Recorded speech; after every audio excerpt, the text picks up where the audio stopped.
Vamos então direto ao que o Bolsonaro disse em entrevista ao vivo à TV Globo.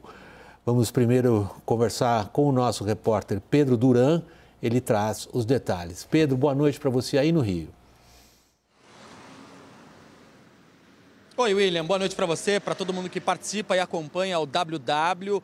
Eu começo com a repercussão dessa entrevista do presidente candidato à reeleição Jair Bolsonaro para a TV Globo, 40 minutos de entrevista.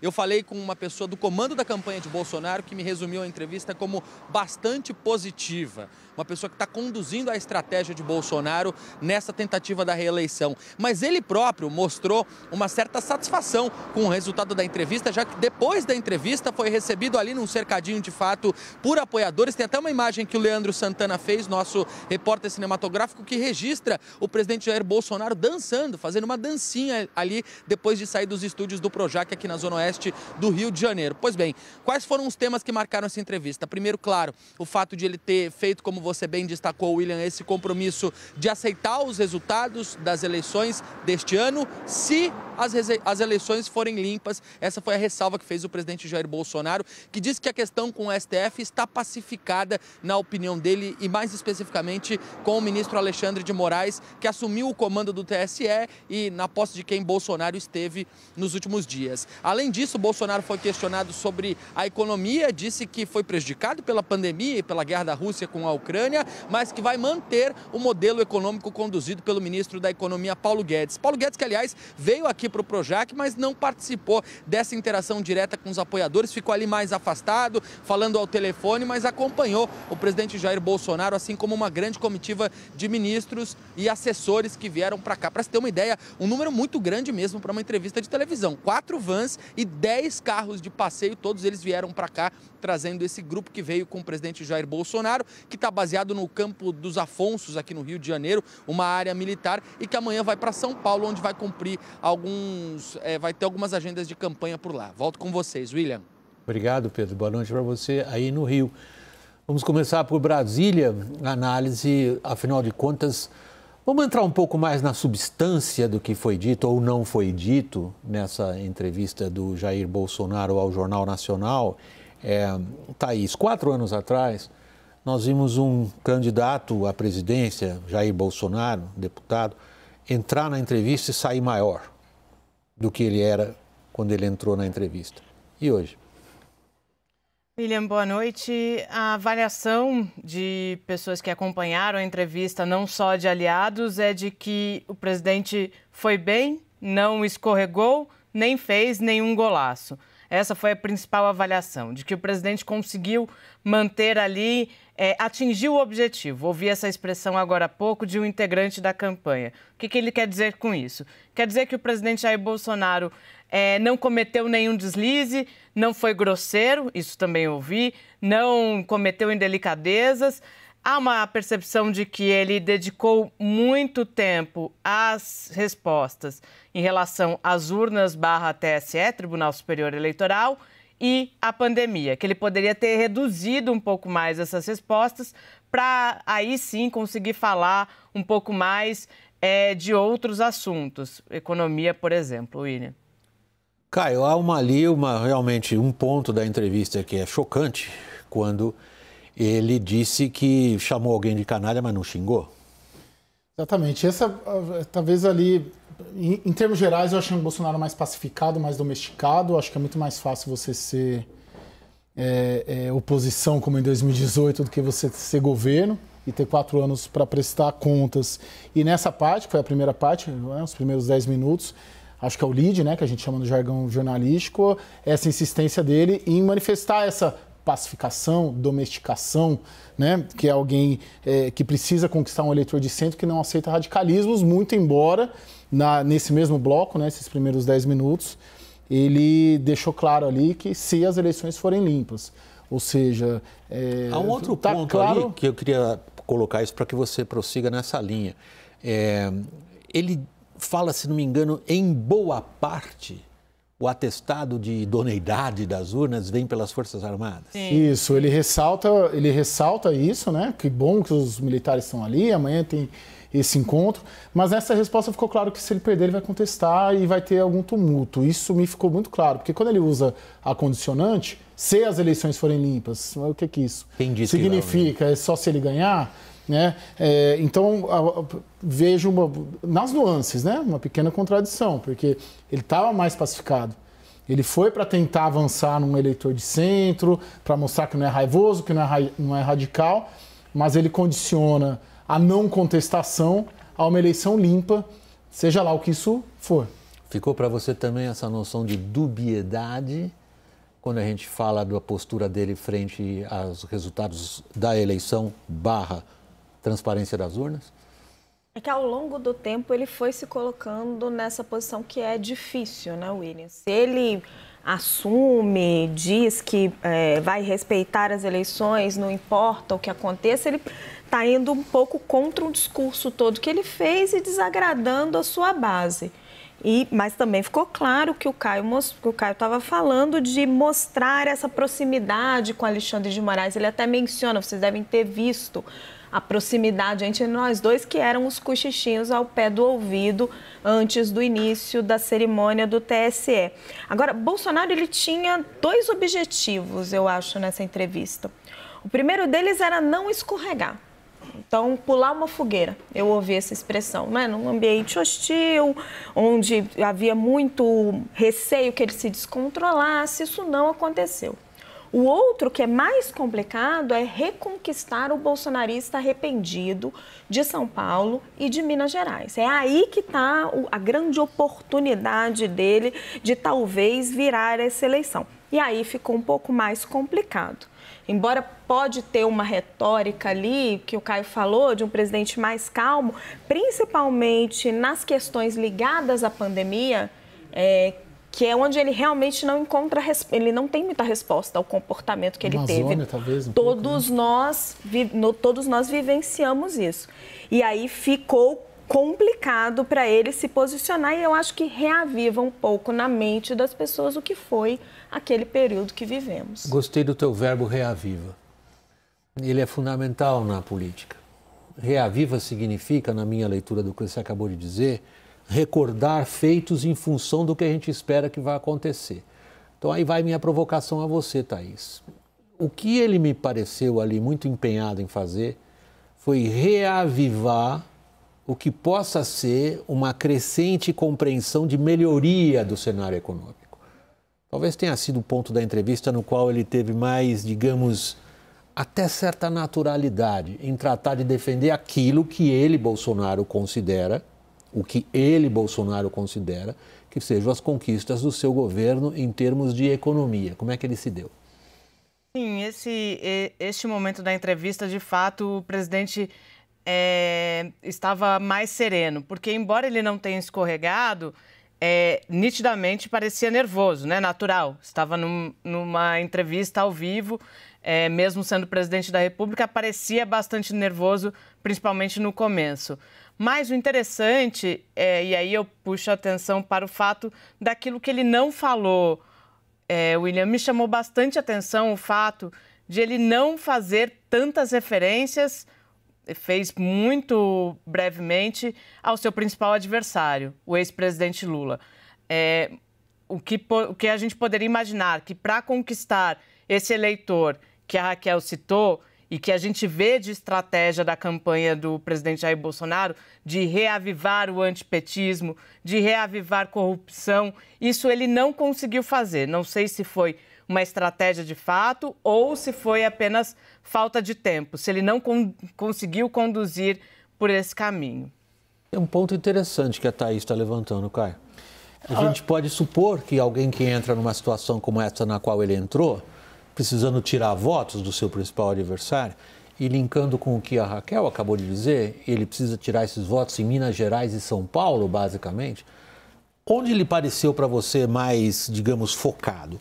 Em trazer de votos arrependidos ou em convencer quem até aqui diz que vai votar no Lula? Acho que o grande foco da entrevista por parte do Bolsonaro, e é a grande estratégia dele nesse começo de campanha, acho que até outubro, é vender realizações do governo. A gente vem falando isso aqui.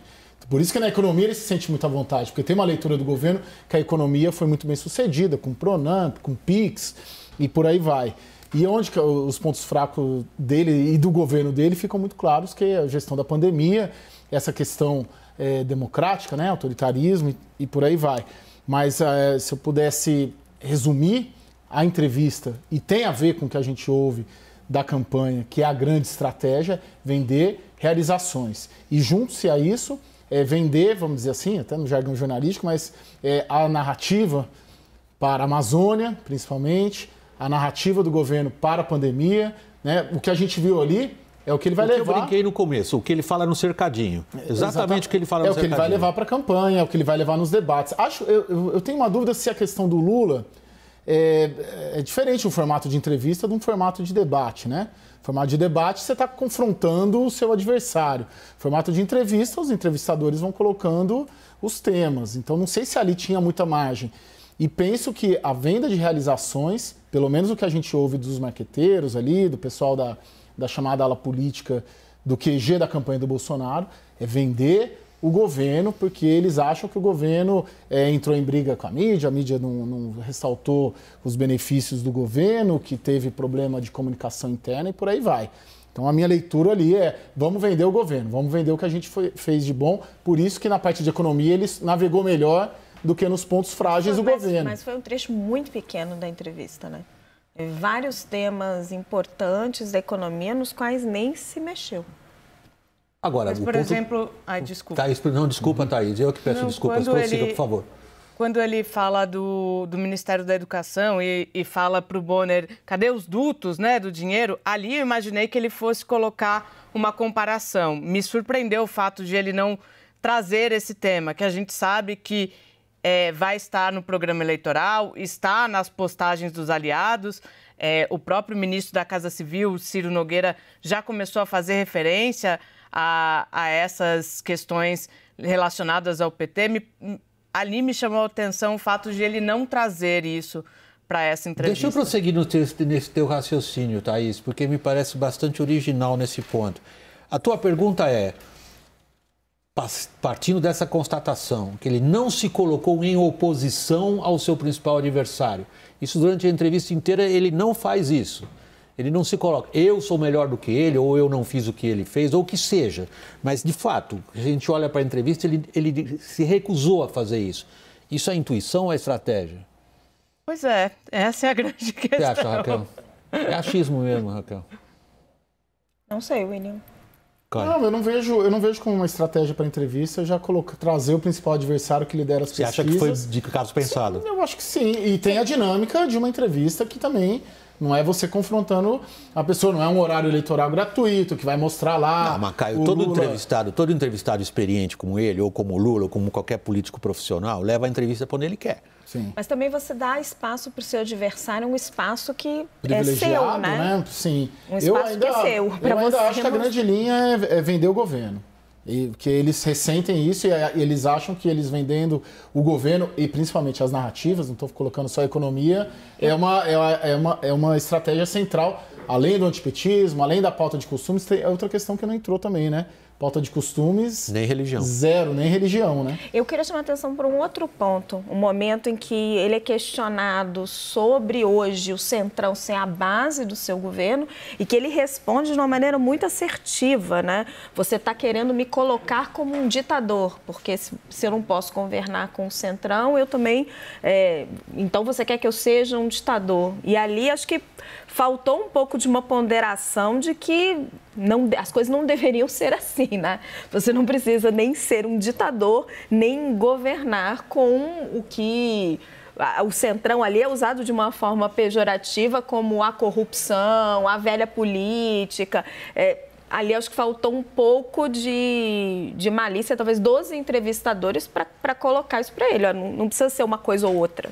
Thaís, ele pareceu convincente na sua forma de analisar o comportamento do Bolsonaro nessa entrevista ao Jornal Nacional, quando ele defende a associação dele com o Centrão? Ou ali teve excesso de cinismo? Acho que teve um pouco de excesso de cinismo, William, porque é muito difícil. De fato, ele sempre foi centrão.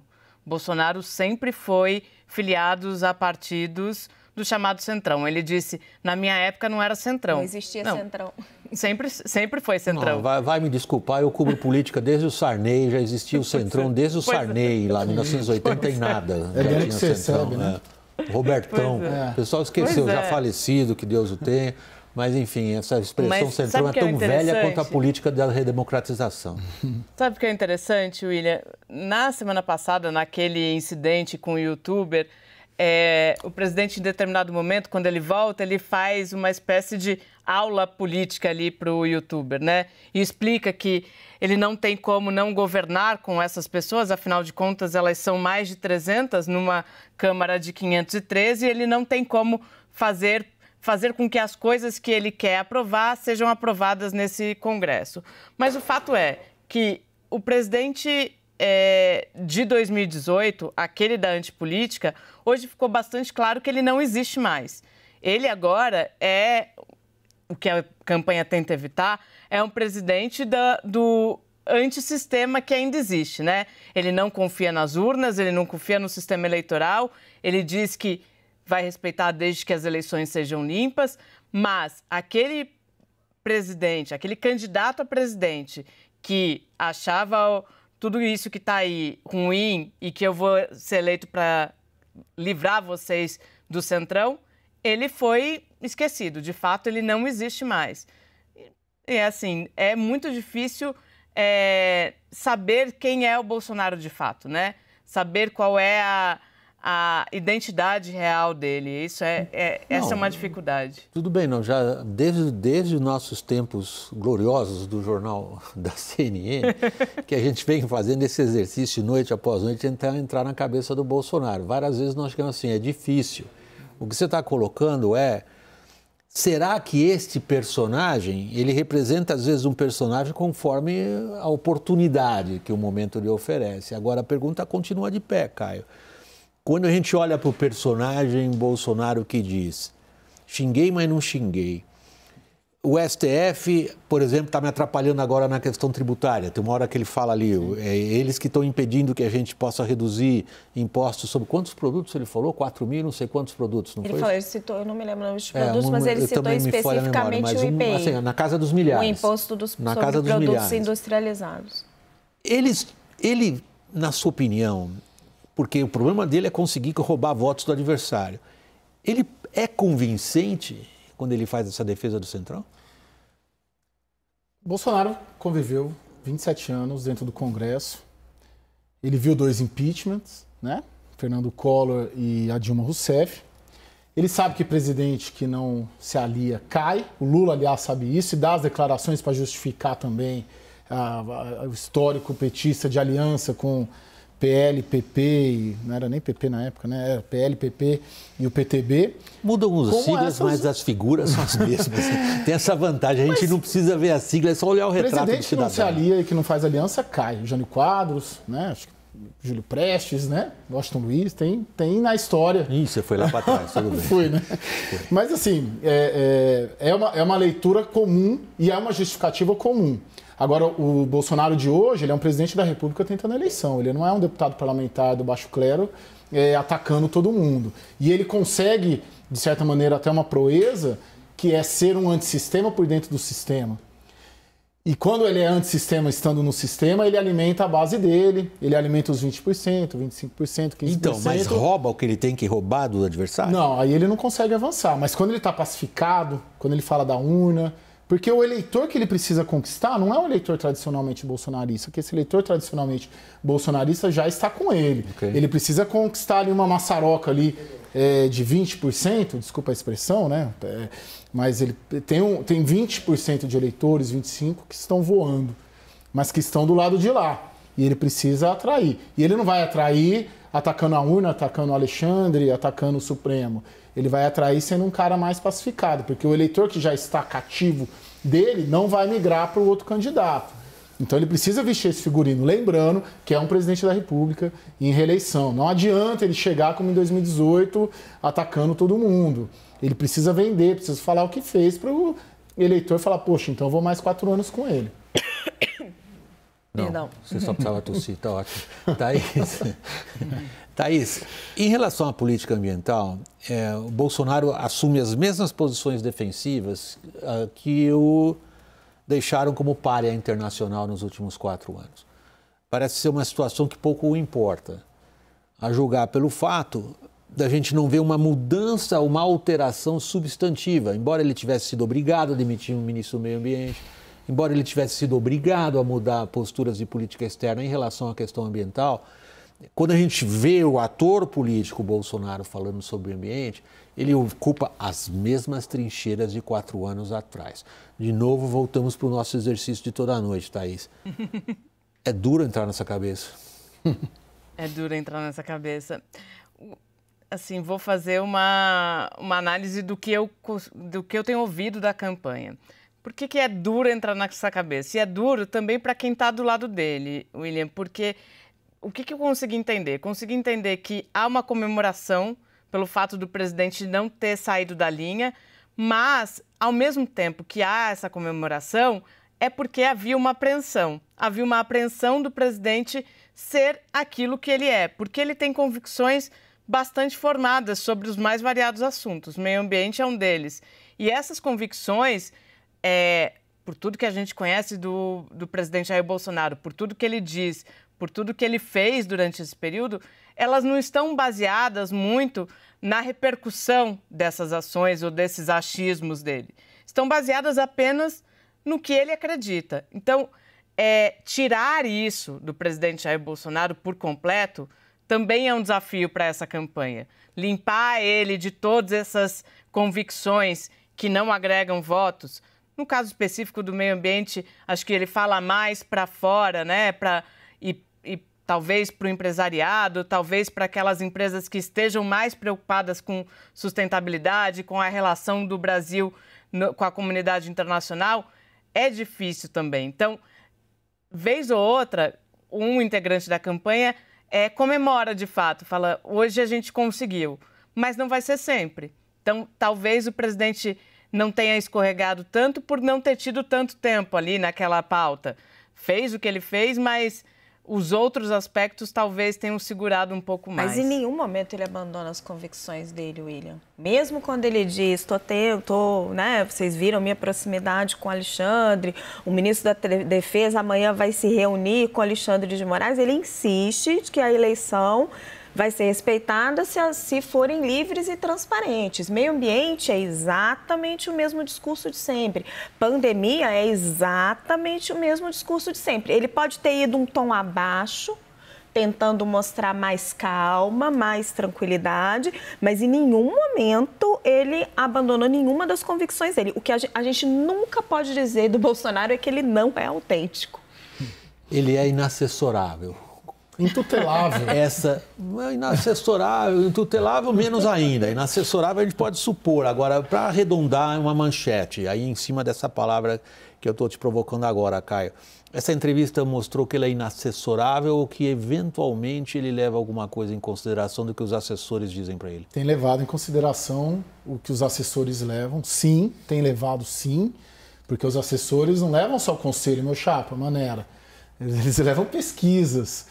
Eles levam trackings diários, eles levam para onde o humor do eleitorado... Perdão. A entrevista demonstra isso para você? Com certeza, certamente. Ele está vestindo um figurino dentro do tabuleiro que ele está atrás nas pesquisas, tem chance de ganhar, a eleição não acabou, mas ele veste um figurino e olha, a pesquisa é estratégico.